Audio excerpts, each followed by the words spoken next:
Arquivos secretos do Vaticano. E por que o acesso aos seus 84 quilômetros de prateleiras é tão restrito pela Igreja Apostólica Romana? Os arquivos do Vaticano são simplesmente a coleção de todos os documentos históricos existentes no Vaticano, desde os primeiros séculos do cristianismo. Eles estão abertos a estudiosos. Você pode fazer uma requisição e ir estudar os arquivos. Há muitas pessoas que dizem que o Vaticano não permite acesso completo a todos os documentos que estão lá. Alguns arquivos simplesmente ainda não foram organizados para o acesso público. Todos os arquivos do Vaticano estão sob a regra dos 100 anos, ou seja, não são abertos ao público até que 100 anos tenham se passado a partir da data, para proteger a reputação das pessoas envolvidas nessas correspondências, às vezes confidenciais. O que fazemos em nosso trabalho pastoral com os fiéis, seja numa escala muito pequena, cara a cara, no confessionário, ou numa escala grande, precisa ser confidencial para proteger as pessoas que contaram seus segredos mais íntimos. Então, por sua própria natureza, isso semeia teorias de conspiração porque há mesmo sigilo. Mas esse aspecto foi exagerado. Essa igreja esconde segredos e, francamente, no mundo de hoje, o segredo se tornou um defeito. Segredos, conhecimento proibido e uma conspiração que visa a Igreja Católica. Mas o livro Anjos e Demônios, de Dan Brown, é apenas uma obra de ficção? Ou existem implicações maiores? Pistas que nos levam não apenas às antigas ruas do Vaticano, mas para bem mais perto de casa.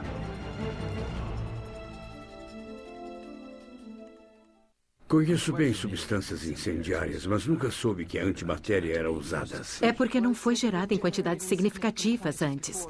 É um modo de estudar as origens do universo e tentar isolar o que alguns chamam de partícula de Deus, mas há implicações para a pesquisa energética. Partícula de Deus? O nome não é importante. É o que dá a toda a matéria a coisa sem a qual não existiríamos. Você está falando do momento da criação? Sim.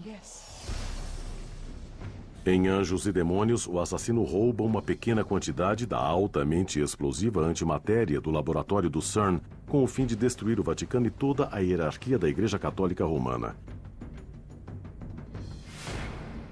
Mas por que a antimatéria? E como ela se relaciona com a secular luta entre a ciência e a religião? Nossa igreja está em guerra.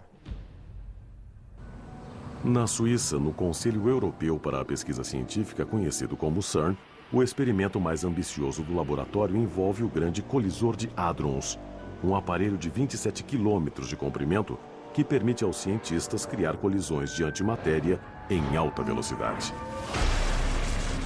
Esperam que o estudo dessas colisões um dia revele o santo graal da física de partículas, a partícula Higgs Boson, também conhecida como partícula de Deus. Embora ainda não esteja comprovado, o Higgs Boson teoricamente seria a partícula que ajudará a provar a chamada teoria do Big Bang, o modo pelo qual todo o universo foi criado. Eu tenho uma relação de amor e ódio com o termo partícula de Deus. Acho que certamente desperta a imaginação de pessoas que não trabalham na área. Realmente quer comunicar a ideia de que é uma partícula que confere propriedades para um grande número de partículas, essencialmente todas as outras partículas na física. Essa ideia de uma partícula de Deus no universo indica a tendência de querer encontrar uma prova física da existência de Deus. Então procuramos algo no universo material que possa de fato provar que Deus existe. Mas, na minha opinião, essa busca por uma partícula de Deus é muito antiteológica porque dissipa a fé. Por sua própria natureza, a fé sugere o que não pode ser provado, o que não pode ser visto. Podemos dizer que essa é a força da fé. Então não devemos achar que, se encontrarmos a partícula de Deus, vamos entender tudo. De fato, ainda haverá muita coisa para ser entendida. Acredita em Deus, Senhor? A fé é uma dádiva que eu ainda não recebi. Em 1978, o Papa João Paulo II foi eleito líder da Igreja Católica Romana.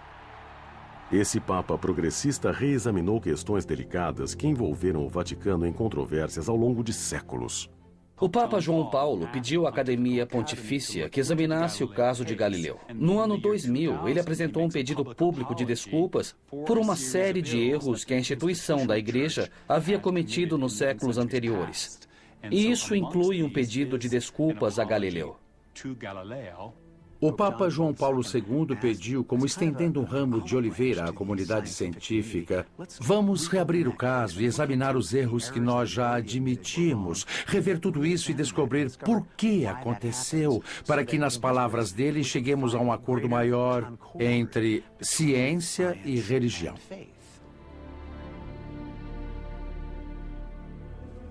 Em 2005, o Papa Bento XVI foi eleito do 165º bispo de Roma, numa linha que permanece contínua desde o tempo de São Pedro. Ironicamente, esse pontífice nasceu na Alemanha, o berço dos Illuminati. Certamente, hoje, o Vaticano está muito mais disposto a considerar mudanças e novas tecnologias e tentar incorporá-las à sua própria visão do mundo. De fato, existe um observatório papal. E o Vaticano leva realmente muito a sério os resultados obtidos pela ciência. Quanto a temas como pesquisa de células-tronco, temas como clonagem, temas como eutanásia, há muito mais discussão hoje do que antes. No passado, teria sido um simples não. Acho que agora o Vaticano está pelo menos interessado em ouvir quais são os limites da ciência, quais são as possibilidades nessa direção.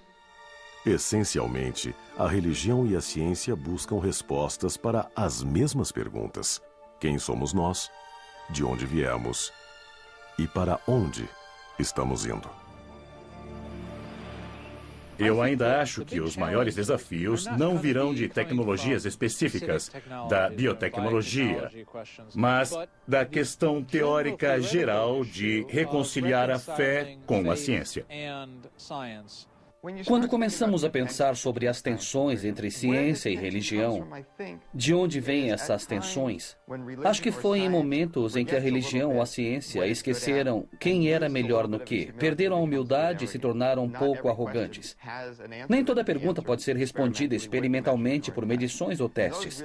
E não cabe à ciência explorar essas questões. Isso é para outras áreas de conhecimento humano e indagação humana. Tomás de Aquino disse tanto fé como razão. É a confluência das duas que nos permite conhecer a verdade e realmente chegar a conhecer Deus. Ele disse que elas não competem e nunca entrarão em conflito, que precisamos tanto da ciência quanto da razão. Fé e razão juntas. Ciência e religião não são inimigos. Mas simplesmente existem coisas que a ciência é jovem demais para entender. E a igreja pediu, parem. Vão mais devagar. Pensem, esperem. Em Anjos e Demônios, Teorias do Big Bang, se opõe a teorias criacionistas. É ciência versus religião. É o CERN versus o Vaticano. Não há um certo ou um errado em Anjos e Demônios, e é por isso que eu gosto. Não tenta provar que um lado está certo e outro lado está errado. Se o mundo de fora pudesse ver essa igreja como eu vejo, olhando além dessas paredes, veria um milagre moderno. Uma irmandade de almas simples e imperfeitas. Partículas a 99% à velocidade da luz. É a história da ciência versus religião. E essa é uma questão controvertida que nunca será resolvida. Então, é um assunto muito contemporâneo. Quem é o mais ignorante? O homem que não consegue definir a iluminação? Ou que não respeita seu poder natural e assombroso? Os prótons estão se movendo. Dan Brown, em Anjos e Demônios, dramatiza todo o grande debate entre ciência e religião. Eles se dedicavam à verdade científica e o Vaticano começou a, como dizer, persegui-los e matá-los. Gostamos de acreditar que o Vaticano tem várias teorias de conspiração e que tem grandes segredos escondidos em seus arquivos. Por que você acha que o sinal está aqui? O número 503. Sim, pode haver um elemento disso. Todas as instituições têm seus segredos. Dan Brown é muito habilidoso em combinar fatos que sabemos ser exatos e historicamente verdadeiros com ficção. Um obelisco, o símbolo egípcio adotado pelos Illuminati. Mas chegou ao ponto em que alguém tira uma nota de $1 do bolso, vê a pirâmide de que ele fala e pergunta: então tudo que está no livro é verdade? Existem todas essas conspirações e sociedades secretas? Na minha opinião, a melhor resposta ao ler Anjos e Demônios é dizer: vou pegar um avião agora mesmo. Vou para Roma e vou ver esses lugares. Essas obras de arte, o Vaticano. Quero ver tudo com meus próprios olhos.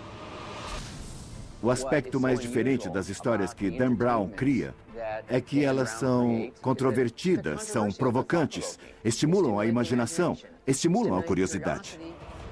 O caminho da iluminação é uma trilha oculta em Roma. E nos leva a nos educar. Lá está o Anjo da Paz.